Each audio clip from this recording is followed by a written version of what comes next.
Hi, in this video I'll show you how we track deals in Monday CRM. So this is the default view of the deals board where we categorize deals into active deals, closed-won deals, and lost deals. But we've also created a stage-based view to help you track deals more dynamically, based on the current stage in the pipeline. Let's take a closer look at the new deal, Monday CRM training. Notice probability and forecasted values. Every time I move the deal through my pipeline, the probability of closing the deal automatically updates. As I advance the deal from one stage to another, my forecasted value changes in real time too. When the deal is finalized, I simply mark it closed won.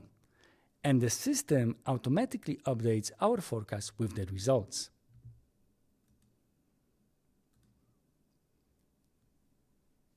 In the forecast section, I get a detailed breakdown, including monthly forecast, closed won, and active deal values, but I can also track how I am performing against my key targets, such as my break-even point, progress towards my sales goals. So if this streamlined approach to tracking deals resonates with you, book a meeting to discuss how we can implement Monday CRM for you.